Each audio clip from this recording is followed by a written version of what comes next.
सर्वप्रथम सभी को हिंदी दिवस की शुभकामनाएं और बधाई वंदना मीडिया को, आदर्श जी को, वंदना जी को कि उन्होंने इस कार्यक्रम का आयोजन किया और सभी विद्वजनों को, चाहे वो इंडस्ट्री से हैं, चाहे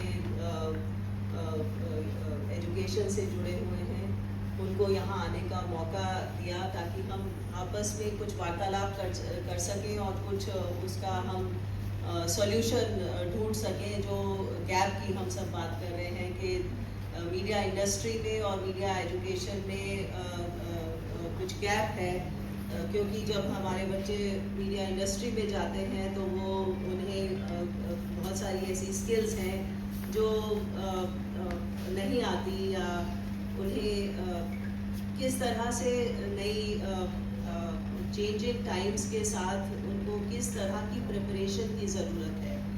तो थोड़ा सा अगर मैं टाइम दूँ तो अगर हम टीचिंग लर्निंग की जब बात करते हैं तो उसमें जैसे प्रोजेक्ट बेस्ड लर्निंग हो या ग्राउंड पे स्टूडेंट्स को प्रोजेक्ट दिए जाएं जहाँ पे वो काम करें, तो वो एक गैप है जो फिल होता है when they learn to do things rather than only सिर्फ पढ़ाई, जो क्लासरूम की पढ़ाई है उससे बाहर निकल के काम करें।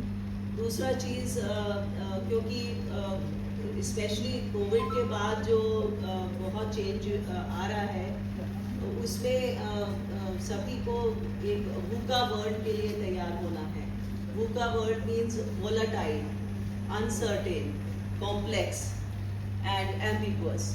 तो हमें बच्चों को आज के टाइम में खाली शिक्षा नहीं देनी है, लेकिन उनको ऐसे समय के लिए तैयार करना है जो कि अनसर्टेन है, मालूम नहीं क्या है।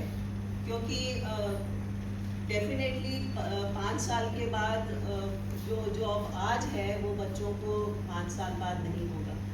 विद द चेंजिंग टेक्नोलॉजी या AI के बारे में जब हम बात करते हैं तो AI इज़ मस्ट दैट वो हमें बच्चों को भी सिखाना है और इंडस्ट्री में कैसे यूज़ हो रहा है उसको भी सिखाना है।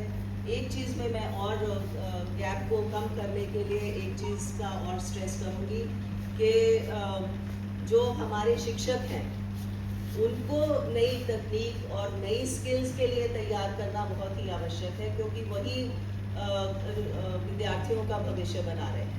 तो जब तक वो जागरूक और जो वो स्किल्ड नहीं होंगे तो वो आगे कैसे बच्चों को, जो नई जनरेशन है, उसको सिखा पाएंगे।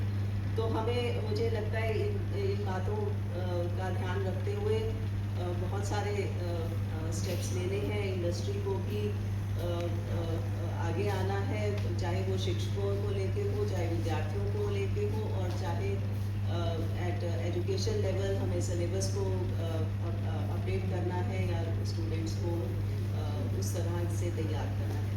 तो बहुत बहुत बधाई आपको, आप सभी को। कुछ टाइम है कि नहीं? थोड़ा सा एक पैराग्राफ सुनाती हूँ, क्योंकि आपकी पहल है तो पूरा नहीं सुनाऊंगी, 2 पैराग्राफ सुनाती हूँ। आओ चले एक कारवां बनाए, आओ चले एक कारवां बनाए, औरों से अलग एक रास्ता बनाए, चले जहाँ वहाँ नया एक जहाँ बनाए, चलो दुनिया को अपना बनाए, आओ चले एक कारवां बनाए। सोच नई हो सपने बुलंद हो, सोच नई हो सपने बुलंद हो, हौसलों को हम जगाएं, बढ़े जहाँ भी उम्मीदें जड़ाएं, चलो इन कदमों की आहटों को लंबाएं, आओ चले एक कारवां बनाए, आओ चले